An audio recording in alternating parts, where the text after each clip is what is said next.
Yes. Welcome back to the Multipliers podcast. I'm here with Joe, Jake and Luke on another episode on a journey discussing business, struggles, success and everything it takes to go through the day-to-day of running a somewhat successful business or a startup business as a whole. Small businesses, Small businesses, medium businesses, whatever it might be. Let's just start off obviously by talking about what everyone's been up to for the past couple of weeks. It's been a while since we've been in the booth or the studio, whatever you want to call it.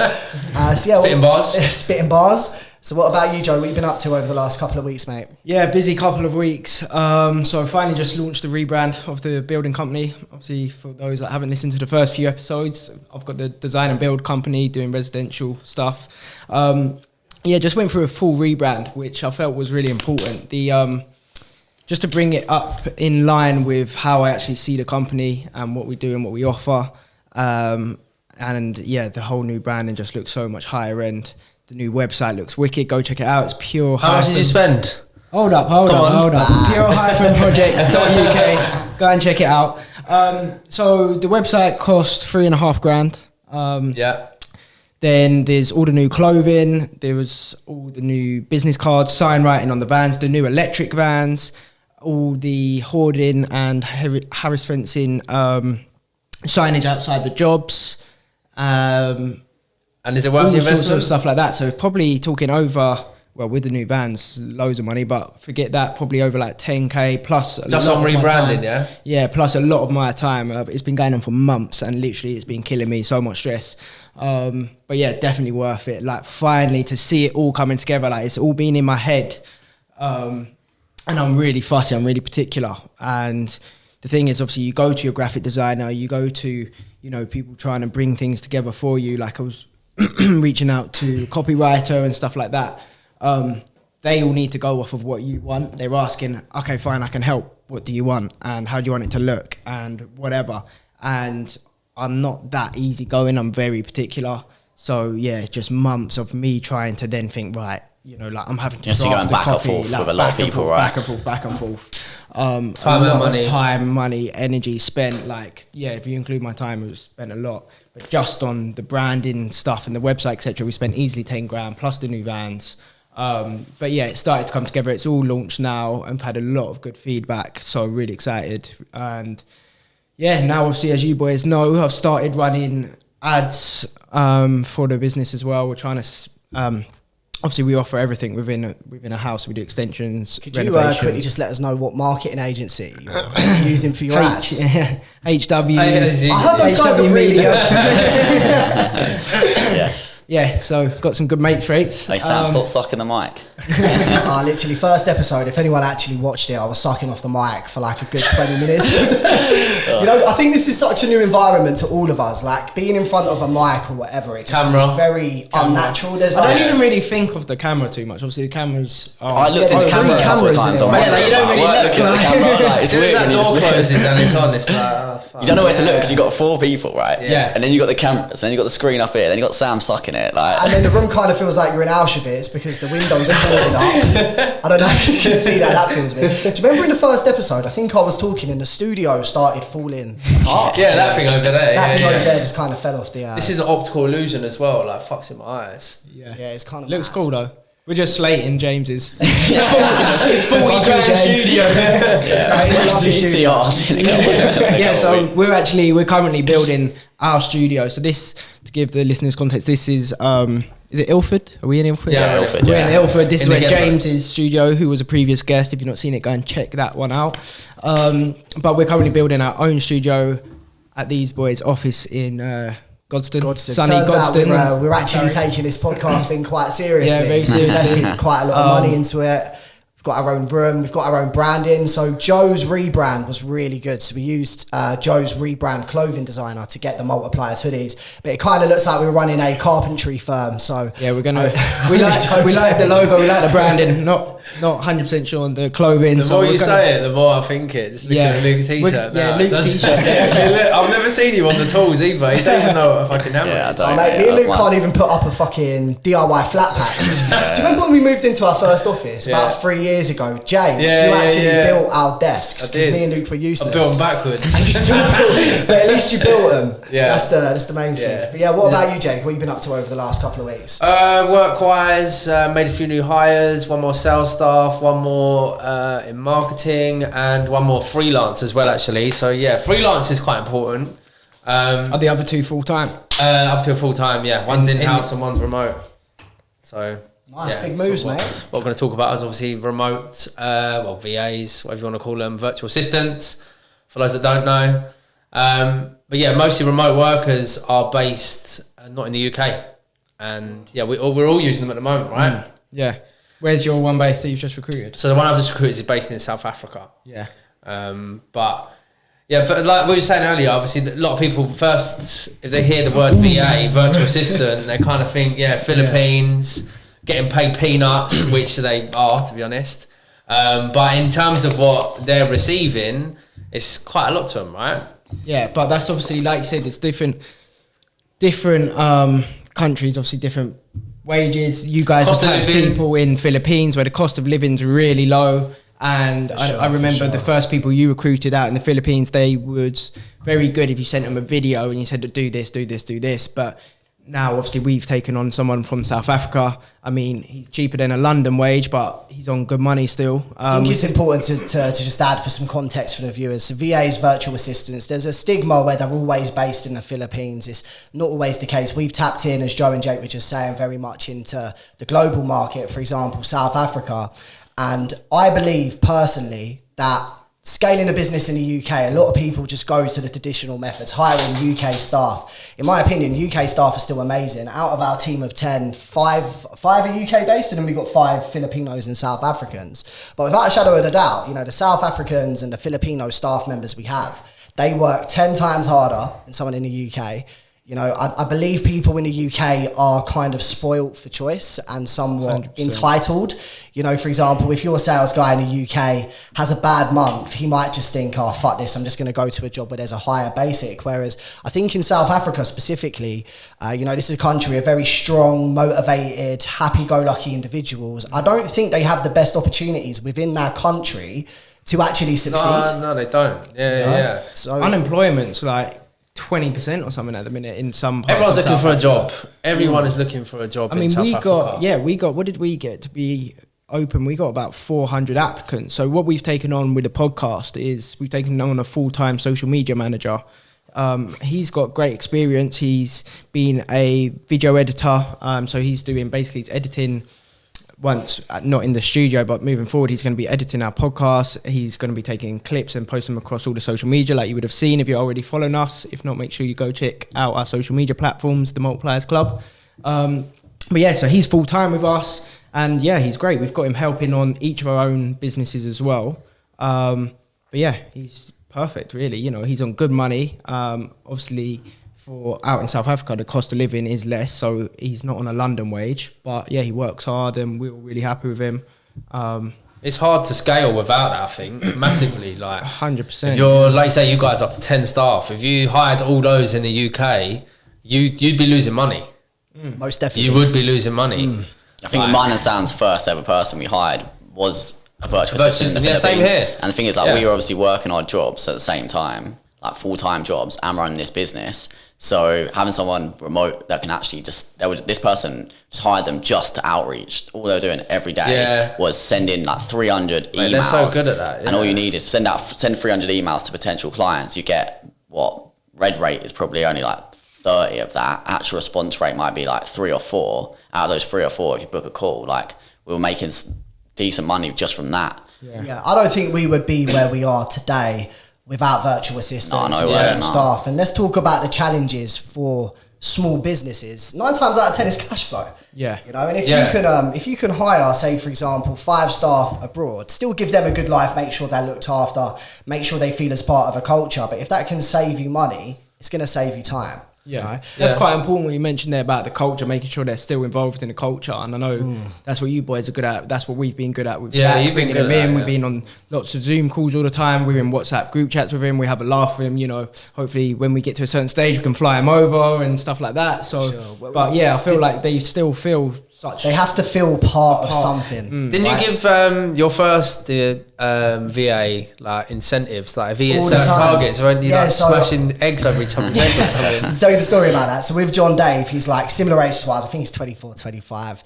He loves seafood. He loves basketball and whatever. And beer. Calls you boss. he calls us boss. I'm boss Sam. Luke's boss Luke. Bosses. And he was the first ever person to ever call me boss. Right?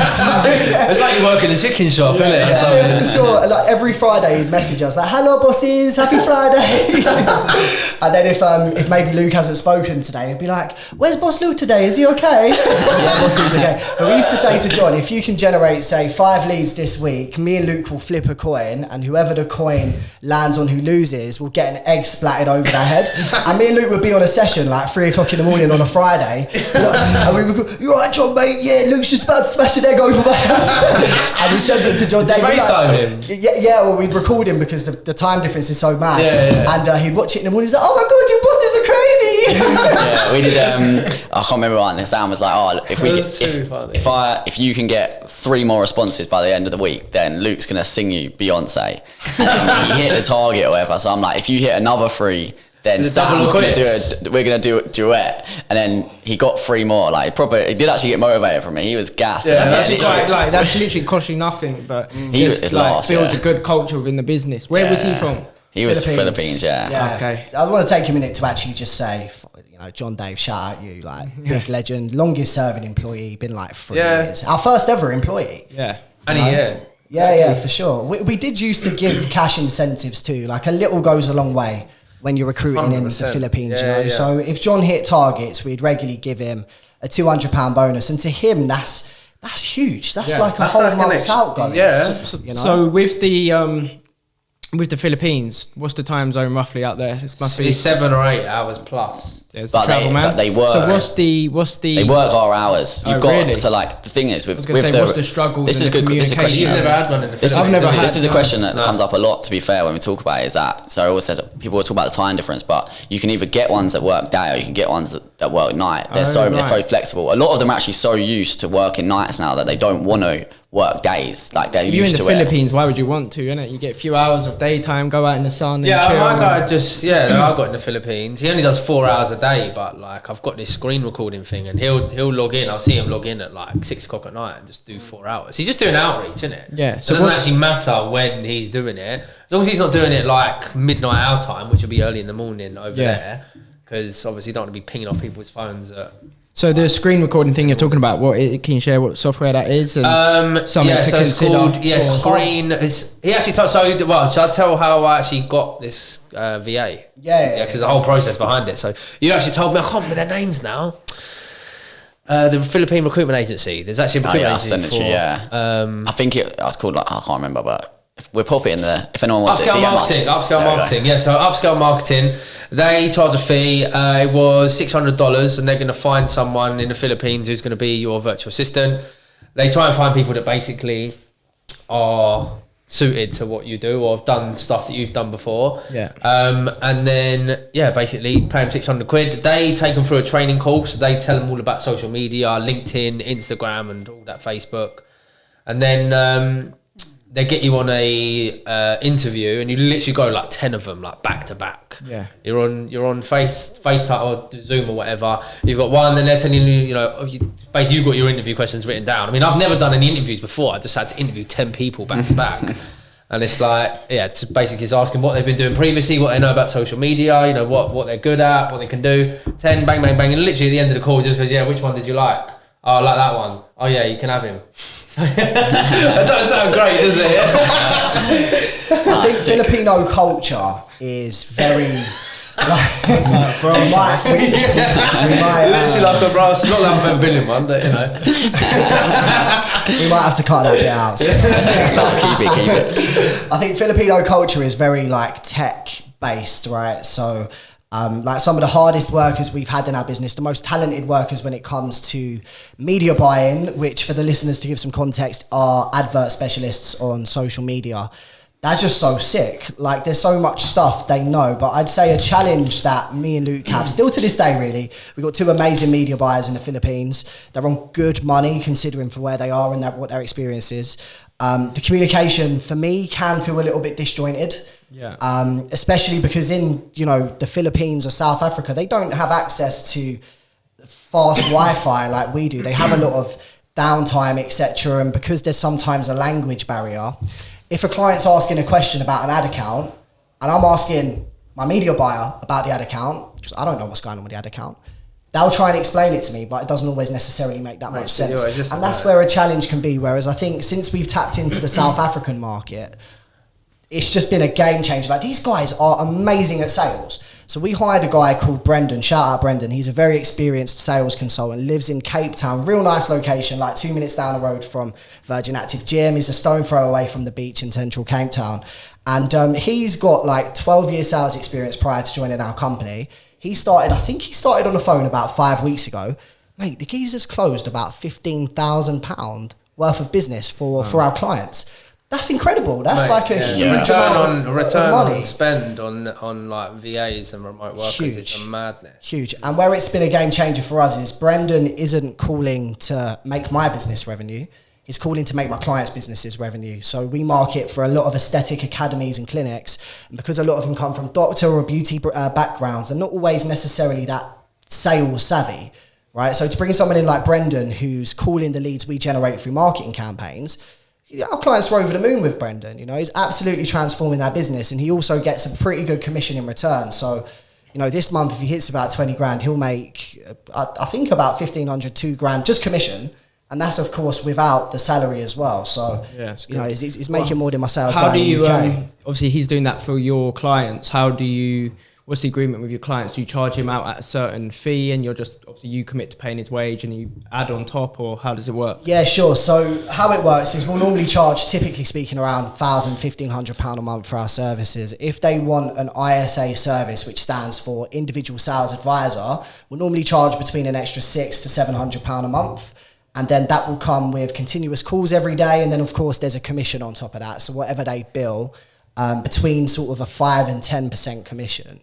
But the way we pitch it is, if we're working... So then out of that 5 to 10, do you guys obviously take a cut and you have to give him a cut? Or No. So a lot of people said I should do that. And, the business person within me says that I should. But then the good person within me says, I want to look after Brendan because he's just sick. Like, so you don't take any cut? I don't take... No. His commission is for him. But what about his wage? His wage is also paid full time. So you make no money. How do you make money? So the way, 2 ways, right? So you've got retention of the business. So we might charge let's say £600 extra, but they'll look after 3 clients. Right. So we might make a little bit of money there, but they can only really hold 3 or 4. We don't want to overrun them but the main money it's making us is retention, because one of the main things with lead generation is that these people, business owners, unfortunately, a lot of them aren't good at selling, or have their receptionists sell, and they're not there to sell. They haven't been hired to sell. Yeah. Lead generation, you need to sell. The leads are warm, but you have to get them across the line. Yeah. So this is helping retention, because people will leave us, and that's because they can't close the leads, so they're not making enough money. Now we're training someone, we're making them, we're upskilling them, so they're good at selling. Brendan's worked in sales for how many years? 10 years, 15 years. He's already good at selling. We just need to get him to sell aesthetics or whatever it is, academy. I think that made sense, perhaps, just from the outlook up until this point, or maybe even in the near future. But if he's able to go and close, for example, maybe this is one of your best candidates, that's why it's a bit more. But if he can close 15 to 20 grand, and like you say, he's earning 1,500 to 2 grand, like that, generating 20 grand for your, that's nice, and it might help retention. Surely you need to find a way. If you've got, because if you end up having 10 people selling for you and they're doing those sort of numbers, like an extra grand a month, that's 10k a month for your business. That should really, in my eyes, be in your pockets. I'm not saying completely hear what you're saying. I think from my point of view, it's like I want to look after our virtual assistant staff so they feel like part of a team. So if I was to hire someone in the UK, example, I've got a good sales guy called Jack who's in-house for me.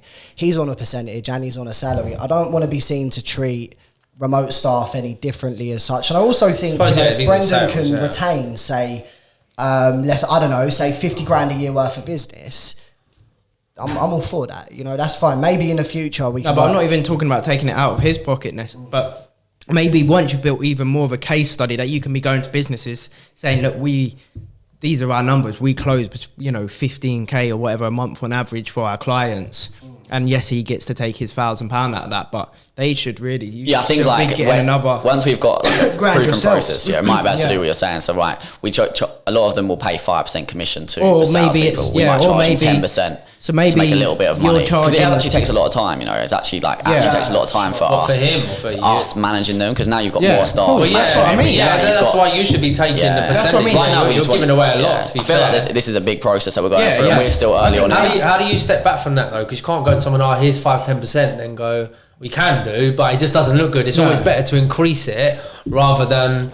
Yeah, I think where this has got legs is instead of cutting into a commission, it's contracting that service out at a higher amount. So if our normal service is $1,500 without the ISA, if you want the ISA as well, it's an extra £1,000. Yeah. And to be honest with you, like the performance we're actually generating, it's 1,000 plus the 10%, is it? Or 5% of the 10%. Yeah, but like one sale for a client is $3,000, $2,000, $1,500. Depending on the client, but depending on the client. Yeah, but it's not pure profit as well. They've got overheads and stuff. Of course, that's like revenue generated. They've got rent to pay, equipment, staff, just like we do. But what Luke just said, touching on that, we are going through a huge transition at the minute, and it's probably been one of the most stressful times of my business journey so far, is hiring staff to the level we have. And I know it's not loads, like we've got a team of 10, but from a year ago it was me, Luke and John Dave, and now there's an extra 7. A year ago, yeah, maybe just over a year ago. Jack joined around this time last year, and I'm speaking to a good friend of mine, Ben Archer, actually runs a marketing agency called Monarch. He was like to me, Sam, sometimes bigger is not always better. So where I've been really stressing at the minute is I'm just trying to think, like, sometimes maybe slightly stripping back to get more cash flow back in the business isn't always the worst idea. For example, Jake, what you've done with Dial-A-Flight, you were running at some amazing numbers after you paid all your overheads, which is why you've got a huge cash reserve, huge to a certain extent cash reserve within your business, which then gives you freedom to hire later on. So it'd be good to get your kind of take on that, actually, because you're similar to me in terms of you're a sales guy, I'm a sales guy. Yeah. I still like to sell. I don't do it as much as I can anymore because I'm managing, and then it's like, what the fuck do I do? Do you know what I mean? Yeah, it's just stress, isn't it? That's literally just handling the stress and just working every hour underneath the sun. No one wants to do that, do they? Really? I mean, it's fairly enjoyable some parts of it, but some parts I hate. Like, I really, because where I'm going to dealing with clients to trying to not dealing with clients, it's just hard transition. I think conversations you and I have had, those like late conversations we have at night sometimes. You call me at like 9 o'clock, and then you'll be like, I made X amount this month. I fucking hate my job. Even though you make like 5 figures, you're like, I fucking hate my job. And sometimes I feel similar to that. Yeah, it's because I'm still an employee of the business. I'm not a business owner at the minute. Still, I mean, part of me is I'm trying to do 50-50 at the minute. But that's what I always talk to you boys about, innit? Like, I'm very like kind of the other way. Like, my first intention, like I think what you or your mate Ben said about bigger's not always better or whatever he said, I think I do agree with that to an extent, but the way I first looked at it, so turnover is, yes, it's just your turnover, but there's no point. My aim was to get to like a 7-figure turnover ASAP, because I knew if I'm not turning over 7 figures, then I'm not making any money. I don't even stand a chance of making any good money. Do you know what I mean? There's no point me turning over 100 grand and yes, I'm really busy, I'm doing it myself and I'm making a really good wage and 70k of that's profit, blah, blah, blah. But I knew if I can get up to 7 figures, even if then, yes, I wasn't making a lot of money, which is basically kind of what happened, really. Get to that turnover, and okay, we managed to then be paying ourselves a wage daily, and we had a bit in the thing, but we weren't making loads more profit kind of thing as we were at half that. But then I know I've got the numbers to at least play with. So now, with how I am, now I can go through everything as I have been, and now I've got someone every time there's an order going through we're getting quotes from 3 places every day. Literally yesterday, he saved me £300. So I'm paying him £120. Yesterday, he saved me £300. Who's he? Benton. Oh, okay. Yeah. Is that a new Your project hire? manager? Yeah, so who we took on as like, he's like a project coordinator, we're calling him. But yeah, he's kind of just helping us, taking the stress off us and that sort of thing. And, you know, just as an example, that sort of thing, like I've now got the turnover to at least now review things. I actually spoke with someone before when I was younger, Rob Brinkley. He owns Brinkley's estate agent. He was young, lovely house. I was actually doing the electrics when we first started with my daddy. Long story anyway, but we was there till like 1 a.m. Yeah, the electrics are all off, and we're literally there at 1 a.m. at his house trying to get all the electrics back on and stuff. He had another electrician that weren't no good, so I called my dad. Anyways, like I knew how good his business was, and this house was like unreal, like £2.5 million house, £3 million house or something. Like it was luxury. Yeah. So I just thought, fuck the electrics, mate. I was just questioning him, like asking him so many questions. Yeah, like it's 1 a.m. He probably wants to get to bed. I'm just like. Anyway, so he was talking to me, I remember, about the staff, and I always remember it. Brutal, savage, really. But he said he always scales up his staff, right? Gets the higher turnover, he scales up the staff, knows they're not all profiting, then sacks as many as he thinks he possibly can. So like, let's say he gets up to 30, we'll sack 10 of them. Then, because like you've built, you know, people have seen what roles they're doing and whatever else, then he give more responsibility to the ones that he thinks are good back, yeah. and just give them more incentive. But you know, let's say you're paying someone 40 grand a year here and you give someone an extra 10k pay rise and a 5 grand bonus if they can hit this target, this target, this target. Save yourself. And he just keeps repeating that. And he says, and it's kind of the same thing as what I want to do. I don't sack people like that, but I just want to. If you're working for pure building, you're not safe. I'm always trying to obviously make profit and stuff along the way, but I want to kind of go through phases of increased turnover.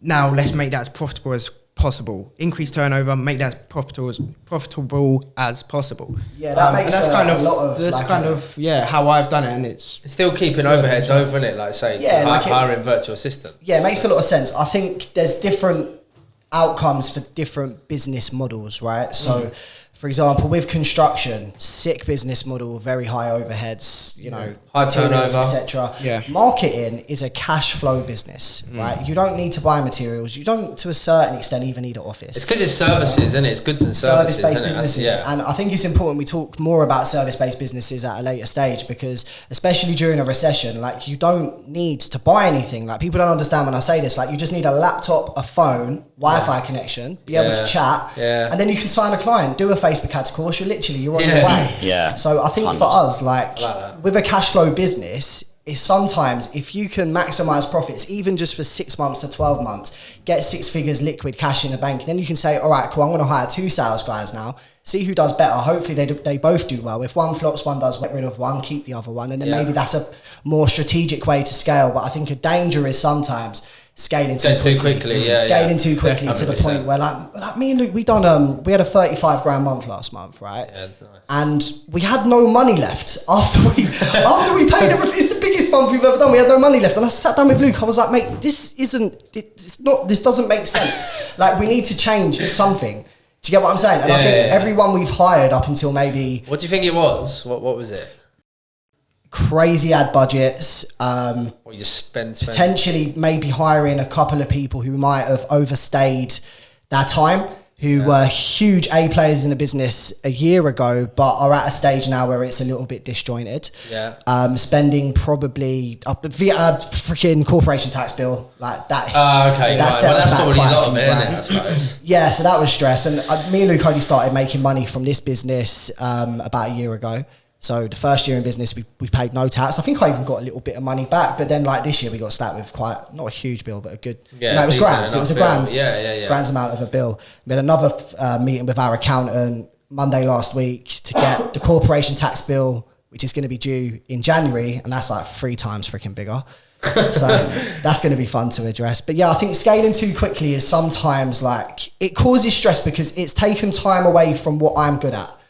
I can't sell at the minute because I'm managing staff all the time, where I know that's important, but it feels almost counterproductive for me, which is where my brain fogs. Yeah, we're all at the same stage, I think. I mean, you're very good at running the business. You're a proper business owner. Yeah. We're still. But business owners and employees. We are still 100%, employees at the same You've time. got a good mindset in terms of you see things from like a bird's eye point of view. That's it. Because like I do see like your business. Like obviously we've had so many conversations about where I've said like, I think last time after filming the podcast when I was like, Jake, come on man, like just you got to take this person on. Like stop looking at it as a 45 grand a year investment. It's not. If they're good, you will know very quickly. Allow 1 month to train them and get them on board. Not fully you there the whole time, but 1 month with them in the office.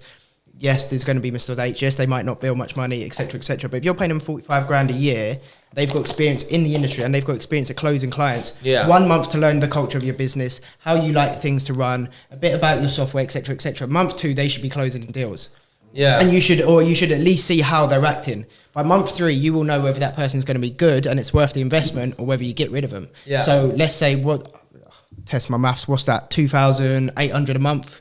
You put them on a 3 month or a 6 month probation, that 45 grand salary, let's say for 3 months costs you whatever, 6 grand, 9 grand, yeah, okay, so like 9 grand, 10 grand. Yeah. But you think if you had them in the office for 3 months, if they didn't close a single deal at all, you think you wouldn't have known that you need to get rid of them a lot quicker than 3 months. You will. So Not even about, it's about the money that I have to bring in afterwards. That's why I wanted, like Sam said, I want to do it slowly.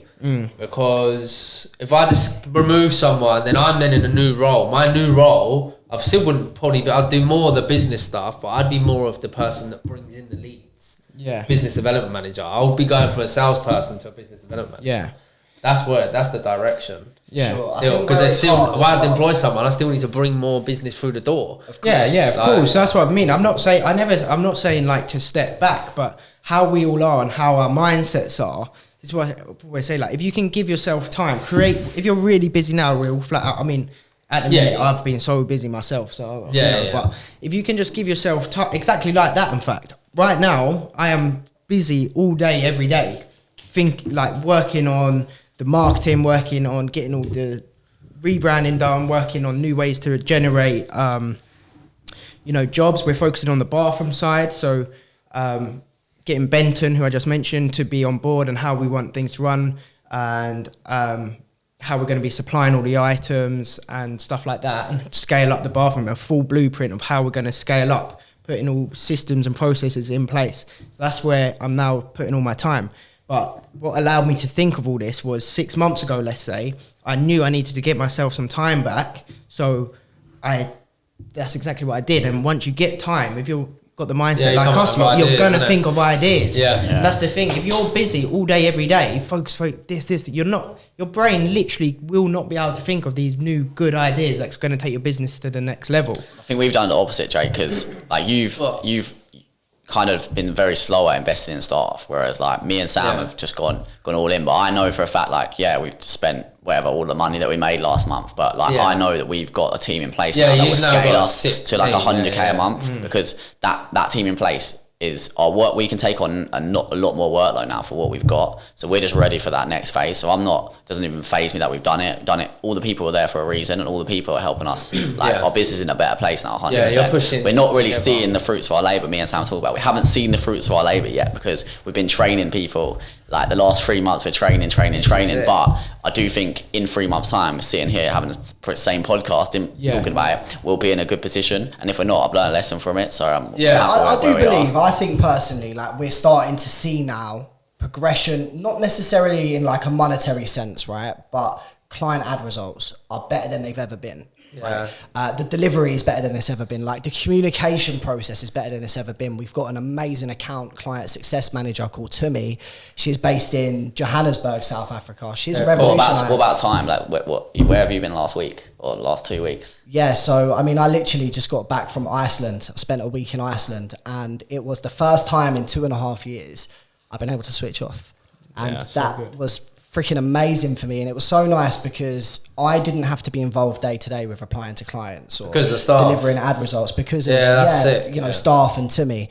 And it was so nice. I actually came back from holiday and I felt good. Did you come back to loads of like emails and shit you had to deal with though? There was a workload, but it wasn't how it was. To give some context, I went to Greece last year when I shouldn't have gone on holiday. Luke went on holiday to Cyprus at the same time. Yeah. And we were dealing with a shitstorm whilst we were away, and even more so when we came back. Yeah. So it made me not want to You go just on don't have the holiday. staff there, isn't it? That's the problem. 100%. But I think the pressures are when you have a big team, it's like people have to pull their weight. Yeah. Right. And a big problem that I have personally is it's hard to find UK staff who don't have a side hustle, who don't want a side hustle, who don't want a secondary source of income, because let's have it right, we were all doing it when we were employed. Yeah. I've got an amazingly talented sales guy called Jack, and I know he's going to go and do huge things in his life. He's been a detrimental part last year of building our business, but the bigger his side hustle gets, the worse his performance gets. Yeah, with us that happens, as, doesn't it? Yeah. as a startup. And I think as a Same startup, as what you don't know as well. Do you know what I mean? Exactly. And we're sitting there telling him, like, look, can you just work harder for us or work smarter for us? But we're like, at the same time, like, he's seeing the freedom that we've got and what we're doing. So it's so like, he can obviously see through it because he's an entrepreneur as well. Yeah. And that's why, but everyone wants a side hustle. Even our graphic designer now, Cara, she works for us. She's a graphic designer. She's got a side hustle building up her graphic design business. Yeah. And I'm not that person to take someone away from that. I would never say, I'm not really like, go and sacrifice that for this, because that is the way forward. Everyone wants their own business. But you can create those people to, incorporate as to be part of your business though. Do you know what I mean? Obviously, you could give like, what a lot of recruitment companies do, like Uptown and stuff, is they give equity share. So they'll be like, listen, you can, you can be ex-director. I feel like they already need to not have something on the side first. Yeah, I mean, it depends. Obviously, that you could sideswipe that and be like, look, you're part of this business. Like, this is it. Like, mate, really, innit? Like, either you come and work for us, or you come work for yourself if you want to do that. Yeah. Is that why everyone's like directors? Like, everyone gets made like directors. No, some recruitment directors companies. don't have equity share. No, but it depends on the company, and it's not just recruitment. There are some billers. They might just be closers. They have equity share because they might be doing half. It's like Harvey Specter type thing. I think like just to add on that point to anyone listening that's got an early startup business and stuff like that. Like, I just personally, I don't think that's a good idea in the early stages. Like, I think it's a really good idea. I thought about doing it with my business in coming years, perhaps giving a percent equity. You have an invested interest, like everyone's moving. But I think you got to be also careful. Like, who if someone's listening, don't, like, in year one, sometimes I remember when you first start trying to take people on, you feel like you've got to sell this job to them so much and you're desperate to them to come on board and you really want them to be. And I think, like, especially in your first years, it's very easy to say, oh, look, come on, I'll give you 10% of the business if you do this. And most, giving away 10%. Some people are entrepreneurial and whatever, but same time, a lot of people aren't, and they're all up for 10% when you offer it to them, and they say, "Yeah, I'll work hard and I'll bring this to the table." But you need to take your time and establish your business first. Like, around that. So one of my old bosses, actually, he fired me, but he's a freaking legend. Love him to bits, Richard. He used to give away. He ran a really successful recruitment company called Chapman Black, based in London.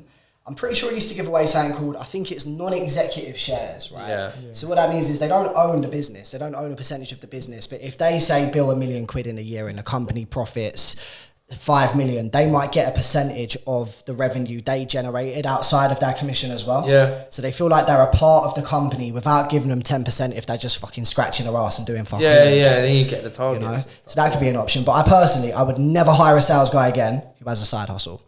From being in sales for 10 years, you need to have your job as your bread and butter to be a high performer. All the big billers I know, there's someone called Laura Mizzi. She's in recruitment now. She's very, very talented at sales. She built £1 million last year. She ain't got a side hustle. Sick, Another guy I know called Phil Turner worked at Rig. He was doing 65, 70 grand a month. He didn't have a side hustle. Yeah. I had a side hustle in recruitment. I got fired. And I didn't do that well as soon as I started my side hustle. I'd done pretty good before the side hustle. The minute me and Luke started HW Media 2019 July, I just started flopping. Like, I was shit. Yeah. Like, I had to make a change, and luckily I did get fired because, But it depends on what you want, innit? Like, so there's entrepreneurs and entrepreneurs. I don't quite know the definition for an entrepreneur. Basically, your right-hand man, someone like a second. Coming up with ideas. Yeah, so they're coming up to, right-hand man, that they're not the entrepreneur. They're not. Well, they are entrepreneurial, but they're working inside the business, right? Yeah, like, I've got a couple of friends that I think you'd be wicked at that, because you've got just enough to understand what I'm saying and to question and to come up with some new ideas bouncing off of me, but you've also got a good head on your shoulders kind of as an employee mindset. Do you know probably what the difference is? Probably work rate or like threshold. So how much work you can do. An entrepreneur will go all night, innit? But maybe an entrepreneur will just come up with the ideas, have the great ideas, and be like, okay, I've got to go down the pub now. And I think also just confidence as well, and risk taking, level of risk. Like, an entrepreneur could be, they've been with you for 10 years and they're very good and whatever, and then they have shares in the business, and you know, and they could be great at running a business sort of thing, but they weren't the one that emptied their bank account to start a business and took a loss and bounced back time and time again. Like, you know, like it does take a certain character. Like you cannot teach that character. I don't care. Like if someone's quite entrepreneurial already and, you know, does want to have a business and stuff, you can teach them 100%. Like look at all of us, like how much we've learned and grown over the last few years of being in business. But if you're not that way inclined, like you're just going to give up because like, do you know what I mean? Speaking from just previous, with myself, like if you'd lost that kind of money, time, and like that 1 year, that 12 months where I got scammed, lost big money, and then and it was literally a trail of within a year, I don't even know what I lost in the end. I don't even like talking about it, but I think I lost about 50 grand within 12 months in the end. I think we need to, as long as you're all right with it, it's your story. Like for me, when I listened to it, it kind of inspired me because of my losses. And I think because my losses were considerably less than your losses, it made me feel a little bit more reassured. So, like every entrepreneur takes losses. Like Luke, you took some L's, I've took some L's, so have you, Jake. But should we talk about the L's? Like Joe, talk to us about, you hit success at a pretty early age in terms of financial goals, but talk about obviously like some of the losses you've shared and I might start crying. This might be the first few tears on the podcast, but cool. So obviously I started my first business, I think I was 19, just turned 19. So I'd saved up 10 grand by working overtime, weekends, late till midnight, 1 a.m. multiple times a week, weekends, you know, on like £10 an hour. I managed to save up 10 grand. So I mean, it was a lot of hours put in. How old were you when you saved your first 10 grand? Obviously, I'd been working before that. As soon as I hit 10K, that's when I first started the business. So I'd just turned 19, I think. Nice. And then that was just by being an electrician, apprentice electrician. And then, so obviously I'd already thought about becoming a personal shopper, reselling designer clothes and stuff because I like designer clothing. And for the last year before that, I'd been trying to find links and got to page flipping 30 on Google, thinking that's how you're going to find suppliers and so on and so forth. And then actually, page 30. I don't know. Well, you wouldn't mind now, but I remember. Hours, bro. I know. It was so hard. But back when I started, there was hardly any personal shoppers, so no one was selling courses, no one would intro you, nothing like that. And I actually just remembered now. I'm sure he won't mind me saying if he's listening, but I remember you, Jake. Do you remember? What? You told me, I think you had booked something for another personal shopper, and you figured out it was near some, what do you call it, like the Bicester Villages, the outlet stores in Italy. Yes, France or something. Yeah. And you told me, and because you knew I was trying to get started. Yeah. And I was like, and we thought that's how you do it. I thought, oh, Jake, you're a legend. So I went and booked my flights, and then I flew out to France on the weekend, Paris, went to an outlet store out there. I had 2 more booked in Italy. I think and then I spent all my 10 grand and I maxed out my credit card as well. So I was all in, like I was fully all in. Like you found some bargain? Just, mate, not really. The outlet stores, by the way, for anyone listening, that's not how you start a personal shopping business. Don't waste your time.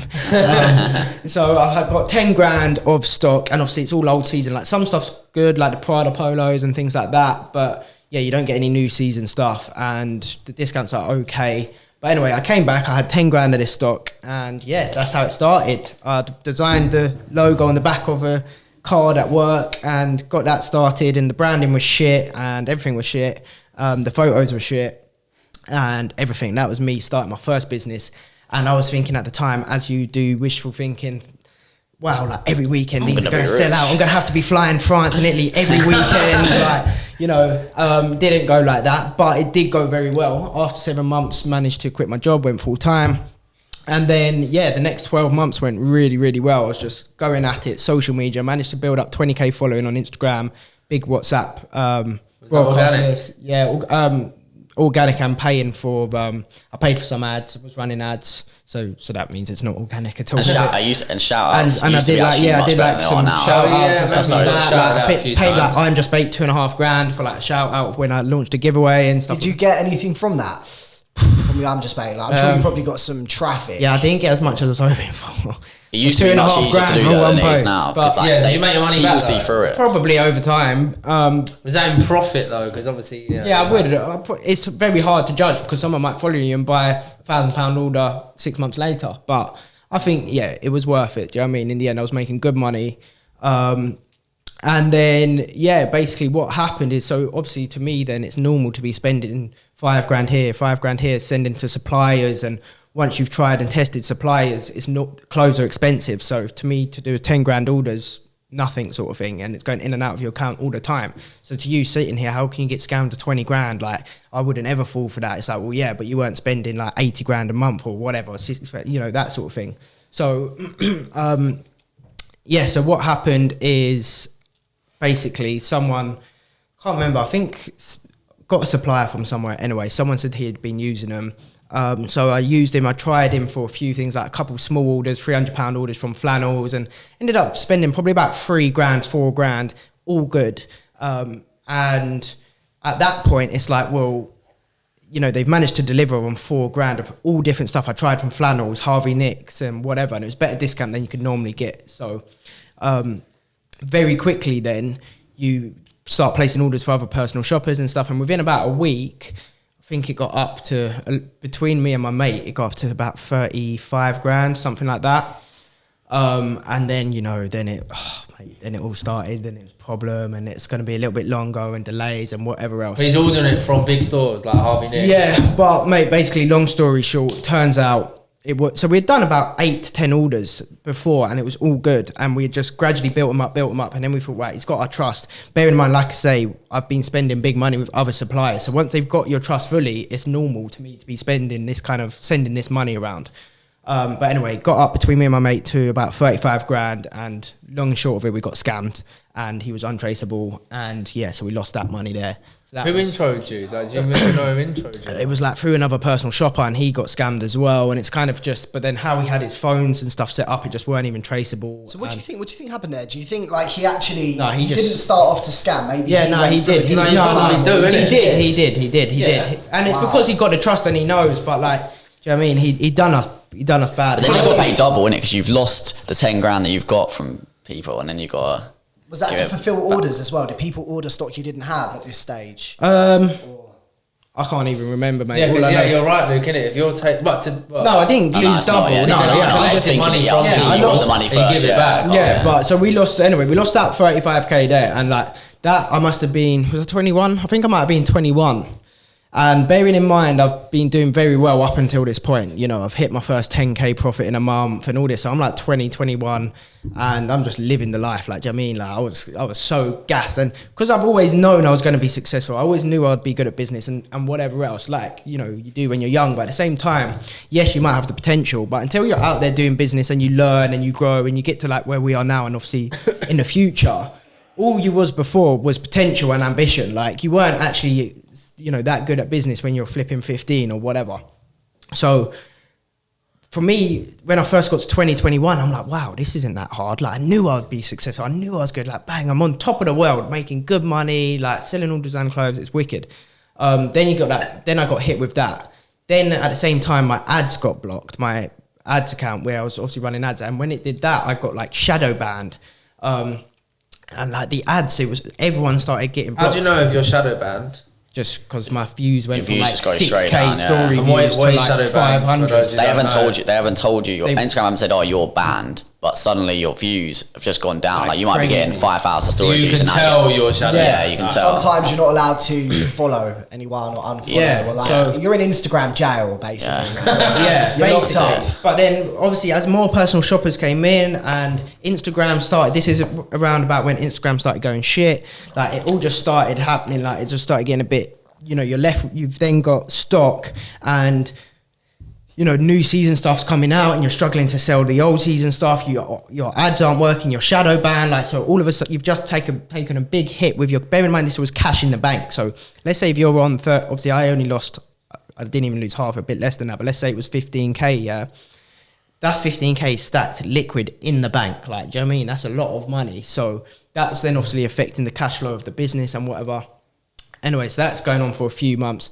In the meantime, someone had done me from a can't remember what you call it. No, that came after. On PayPal, got done of about $6,000 for like something that had already happened. So like after that, I was being so careful with everything, but I thought, no, nothing I could do. Loads of other personal shoppers got done, like some little loophole. Anyway, so another $6,000 gone.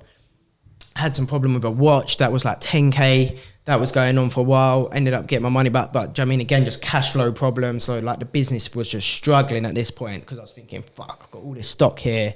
I can't even advertise. I can't buy new stock. I can't I'm just, do you know what I mean, coming to a bit of a standstill. Anyway, and ended up picking it all back up and doing okay and whatever. Come about towards the end of the year, just with how many people were starting in the industry.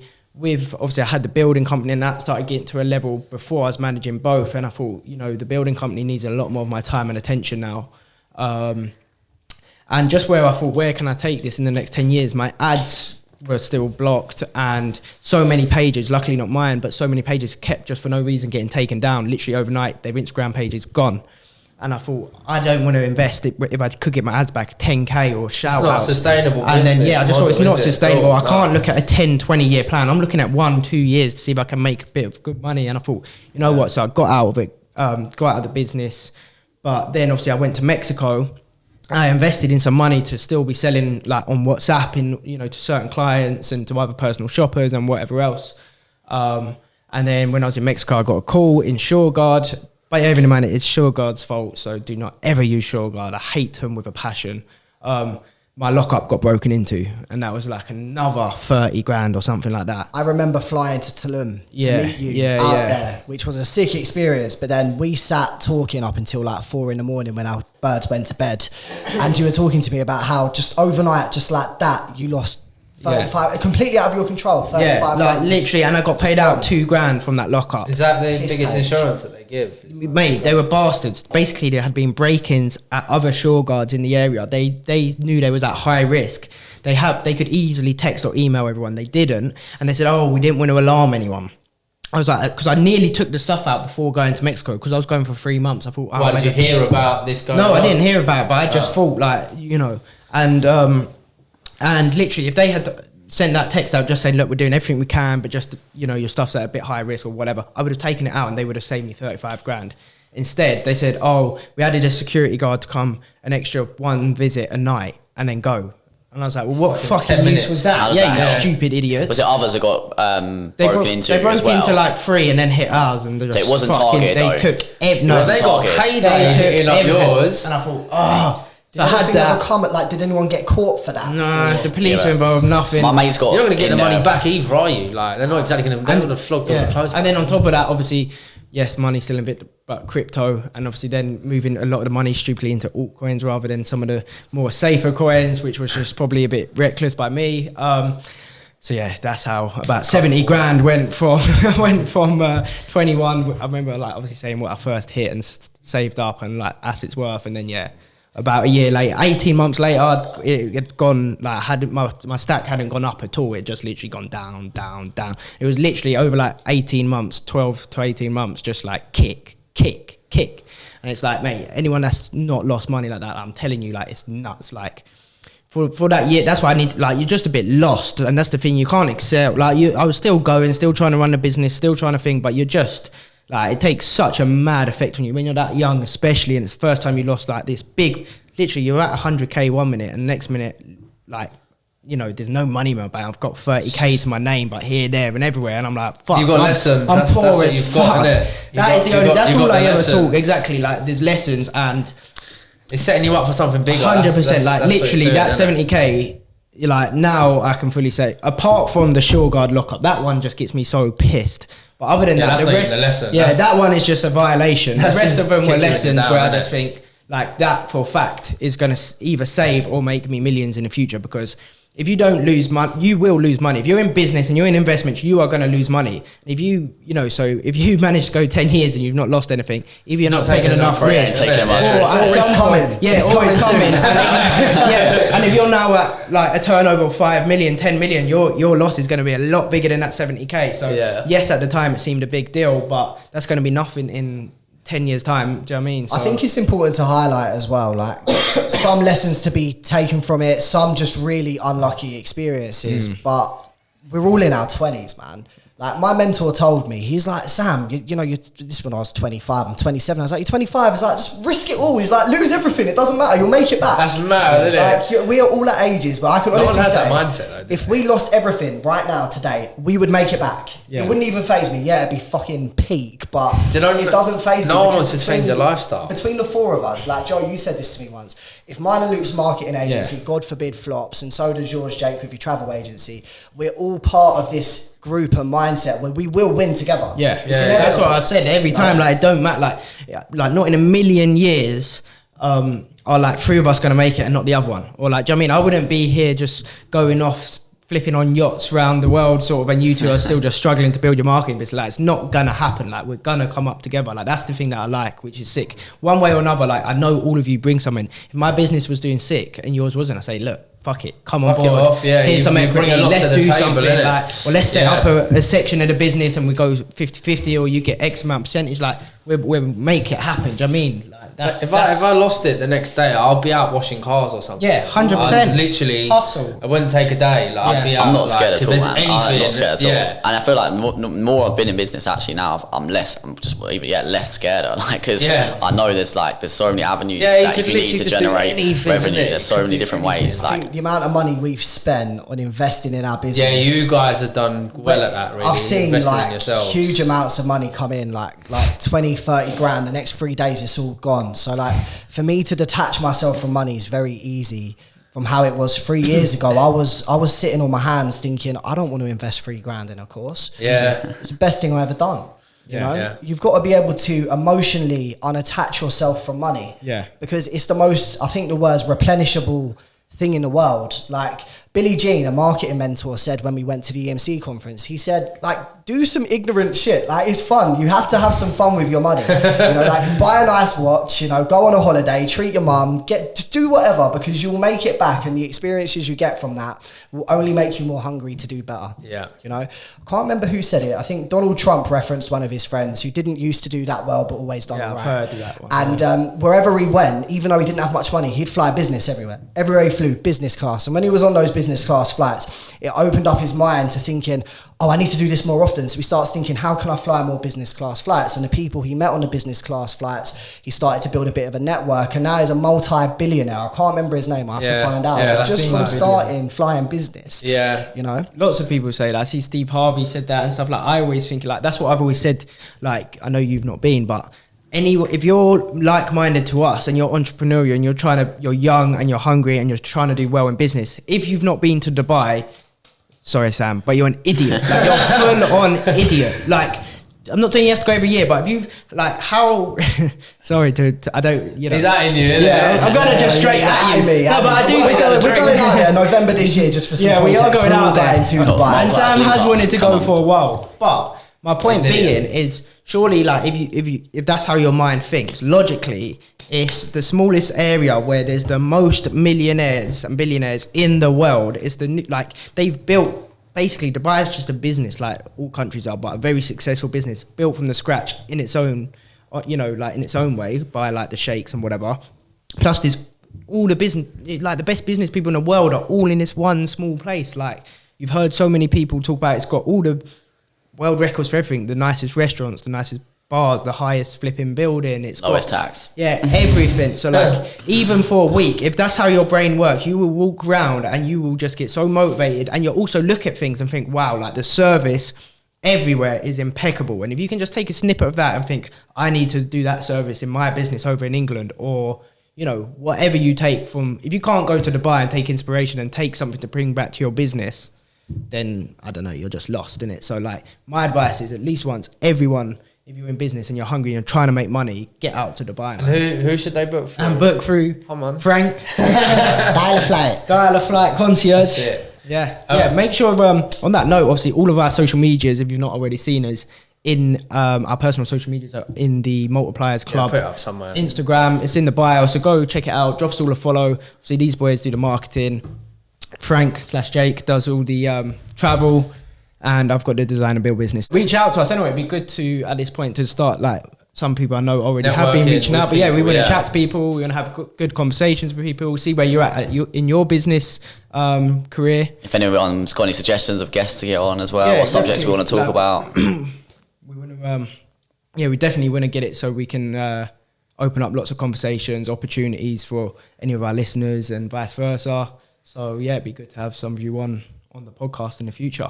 I think obviously usually we just end it on like quick fire questions. I think as like most of this conversation has been about like remote workers, maybe we should ask some questions about that for because some of the I didn't finish my story either about you go asked about the recording of how I monitor. Oh yeah. Wait, are you saying what we software finished? do you use? Well, I for don't know. I'm just We thinking. can That, finish. They can obviously cut it. Oh, yeah, we can carry it. you know, you can cut that out if you want. I don't, how long we got till? No, to be fair, I did think you was closing. That's Oh all. yeah, so I I thought you actually was. thought you were I leading thought that you way, was yeah. then. I was leading to it, but I thought you then started saying something like. I thought you were saying, "Oh, so here's a question for you lot," or something. Should we I was going to say maybe- we could do fingers. We can do quick fire questions, yeah. But yeah, I need to go talk about back. that other thing because I was halfway through that. You're gone. So I they saw can it. edit We this must have back done and put it back in about there. 30 side story, didn't it? From that story. You asked me the question. What was the question? How do you monitor the?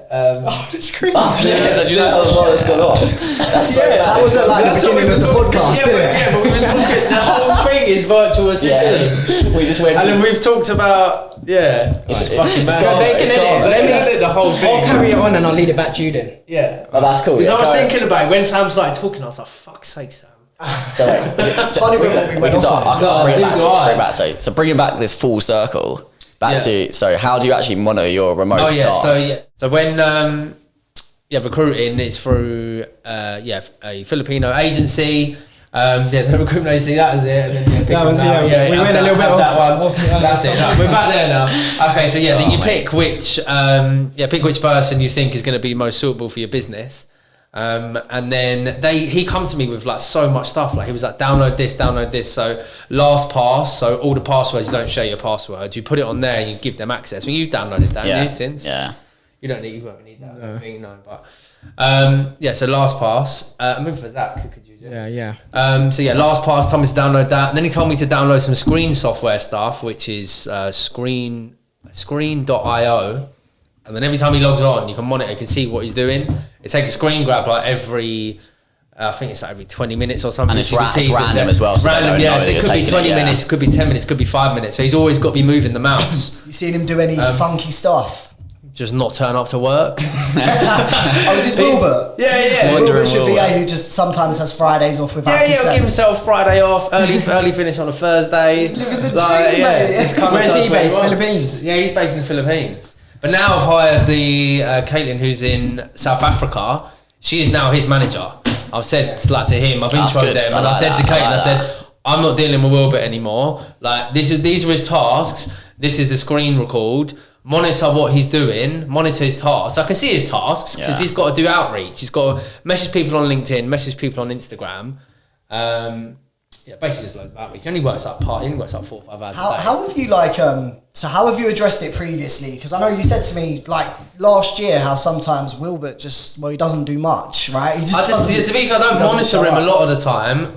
But where the overhead of it, he works part-time, so it's even cheaper. So it's like the case that if he does send like 30, 40 messages and we get one hit out of it, like he pays for his whole month's wage. Yes. Like, and this is obviously where people think it's exploiting. Like, well, what people would think, like you say, if a virtual assistant, you hear that word, like, people think it's exploiting, but It's not it's at not. all, Like, 'cause- it's to do with their cost of living and how much we're paying them. It's a good salary wage for them. Like, sometimes I'll give them a little bit on top, but I'll give them like a day's wage. Yeah, that's that's like, you're on alright, like £200 a day over here, which is, pretty average for the, anybody. I don't know what that is. Is it not? That's how. You're making too much money, bro. I'm going to work for Jake, mate. Let's say £100 a day or whatever then. And then it's like getting another £100 a day to them, isn't it? Yeah. It's Yeah, another true, it's just true, another day's wage. I think to talk about the lifestyle as well from some, that people say it's not exploiting, man. There's no more exploiting than how we're getting exploited in the UK. Exactly. Average salary, 40 grand a year. Tax. Yeah. 40%, 25% corporation tax, 20% National VAT. insurance. That's exploitation. Yeah. Whereas Yeah. our VAs are living a nice life. Yeah, Like, what's John Dave? John What did he Dave. say? John- Lovely John Dave quote coming in. John Day, so I spoke to him. He's our first ever virtual assistant in the Philippines, and we said to him, like, I said, so he was earning £400 a month, so it's £100 a week, right? Sending out these emails, and said to him, I was like, what is it like for you living out there for this? Is that good? Is that bad? What is this? Tell me about it. And he was like, Luke, mate, like boss Luke. He was like, before I started working for you, boss, I couldn't afford a beer, boss, but now I'm swimming in beer, boss. He loves it. He was saying he was earning £1 an hour working for a UK call centre.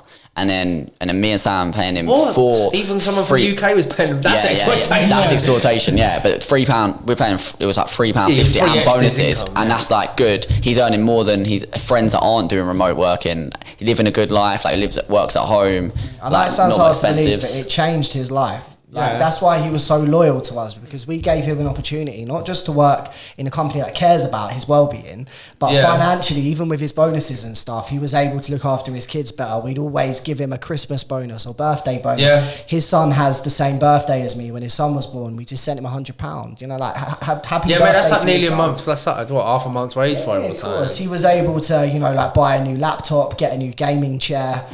Just have, like, he loves gaming, he loves fishing and stuff. Just have a better way of life, you know. What about mentioning, obviously, you actually jumped on a call earlier today with one of your employees in South Africa, and you just touched base and obviously asked him, just say a little bit on that and what you was asking and the feedback. So I jumped on a call today with one of my sales consultants based in South Africa. He's on £200 a day, surely. The amount you're paying him. He will be soon. Like, I'm trying to work out the commission he'll earn. It's almost as much as me and Luke pay ourselves. This is why it's so backwards. It's crazy. This is why it's so backwards. I was talking to Brendan today, and Brendan is an amazingly talented sales guy. He's very, very smart. He's wicked at converting and closing. So I wanted to ask him before doing this podcast, you know, what's the appeal of the South African marketplace wanting to work in the UK? And there was many things he said, but the most important thing to take from it is the way of life for South African employees in South Africa. They don't have the same benefits, they don't have the same rights, they don't have the same financial opportunities, and it's more so from an actual level of personal care. Like, they're seen as numbers in South Africa. So they might earn maybe similar in South Africa if they work for a big corporate company. But an issue is when you work for a big corporate company, you're just a number. That's who you are. You don't get noticed for your hard work. Whereas if Brendan makes a sale, he'll message me. I'll send him a voice note saying, mate, freaking amazing, well done, that's great. And I can already tell he's going to be a huge part of building the remote service of the business. You know, when I brought him on board, I wanted him to see the vision of, because of his level of talent, he's ran a business before. I want him to be the sales director of the remote sales division. And he's just invested in that and he's bought into that. And he also said it's like, from a point of view where in South Africa as well, they are very hearty, happy-go-lucky, strong-minded people. They want to be part of something. They want a purpose. And when you're part of a corporation, even in the UK, you are just a number. I've worked in I think you might have worked in a huge corporation before. I know you have at Metro Bank. You could do a hard day's graft. No one says, well done, good job, or anything like that. Just little things like that. People want to feel appreciated. They want to feel part of something, part of they want to be valued, you know? And to touch on that as well, Sam, when you're saying about big corporations, the big corporations are doing this. Yeah, literally. Like where I work in, obviously, the airlines industry, you got Virgin, closed down their UK call centre. Now we're calling people in South Africa. Yeah. EasyJet have done exactly the same thing. You call EasyJet right now, you're going to get someone from South Africa answer the phone. SES Water, where my sister works, so they just started it now. They're rolling out there. And they're such hard workers. They speak perfect English. So I showed my dad the other day, because obviously with the recruitment process, should we touch on that briefly? The recruitment process, obviously it can be whatever, but recruitment process, obviously Sam has helped a lot to do that. So we've actually got someone for our property company as well. Do you know this? What's that? We've got someone for the property company in South Africa, virtual assistants. She's also helping us recruit for our own other businesses. So she's helping recruit for my business, Sam's business. She helped us a bit with in the end, didn't she? Yeah, she helped us recruit for podcast. But obviously it goes out on job website, ad website. Put it as if you're in South Africa and you get hundreds and hundreds of applications. So it's just going through those, and then we've got somebody helping us do that. Then we're getting videos to shortlist the people that we want to interview. Then we interview them. Just go back to the story. So I was showing my dad the other day, because I was just like, look, just hired someone from South Africa, and your first instinct is like, what the hell are they going to be like? Yeah. Like, your first thought process is like, they're not going to be able to speak like proper English, or you know, they haven't got the skill set. I showed him the video and he was like starstruck. Yeah, it was they crazy. couldn't believe, like, so experienced. I was so shocked the first time. So experienced, like English, like you wouldn't even be able to tell. The time difference is only like 1 hour. Time difference is 2 hours. 2 hours For Cape Town and Johannesburg, it's 2 hours. I believe that written English is better. Definitely better than mine.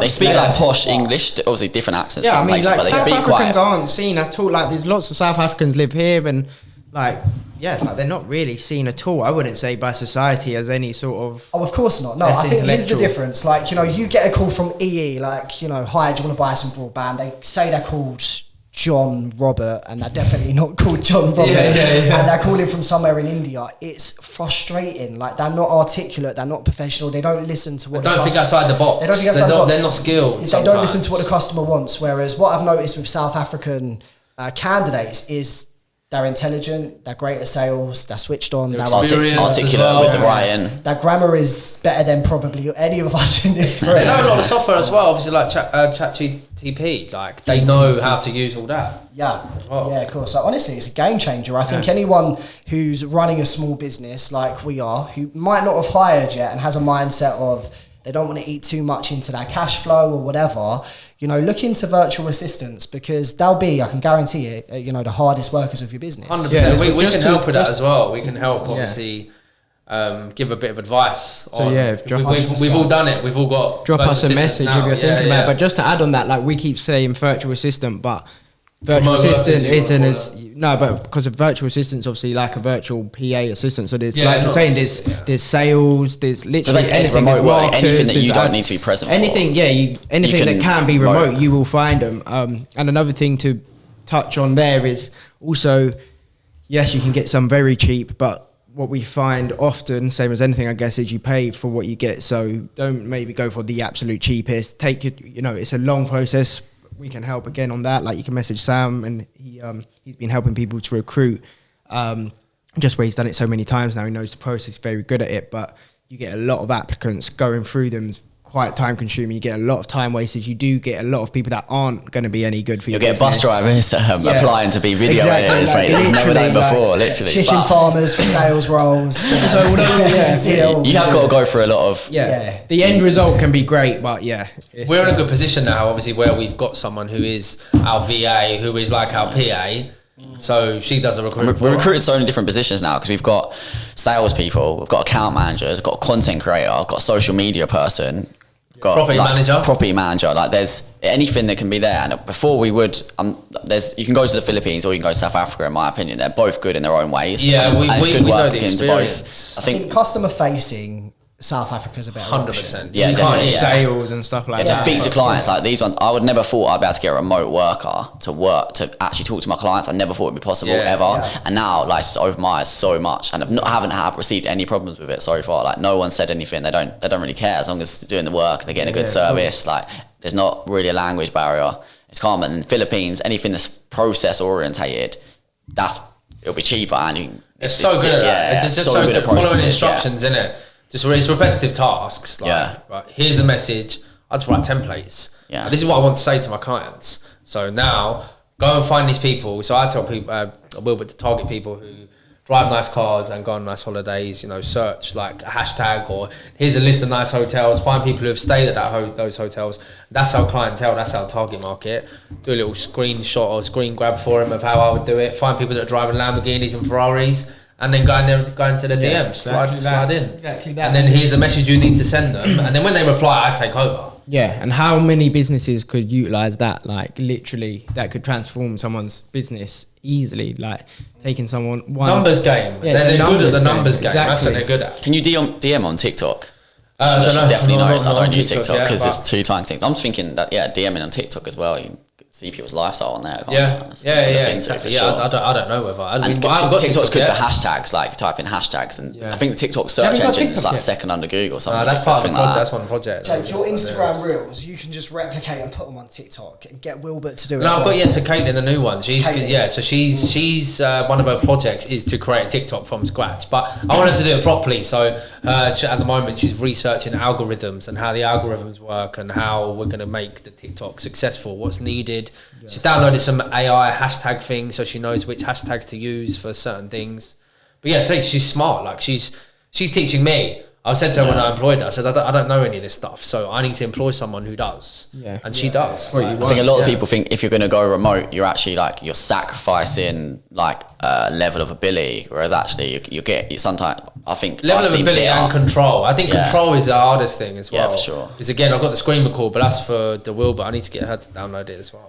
That was quite a big thing for us as well in terms of like what are they really doing, but like you said, there are softwares for that. I think there's another software, so should I say, called HubStaff or HubSpot. HubSpot. That's meant to be real cool, where similar, it records the screen. It's tracking, is it? Yeah, it records the screen, or it might be HubStaff. It's HubStaff, sorry, HubSpot something else. Okay. And you can also pay your remote workers through this app, and it calculates how many hours they've been on that screen. Yeah. If you want to pay them via the hour, or you just want to pull them up on, I don't know, wanking to Pornhub or doing something that they shouldn't have been doing. No, that's you.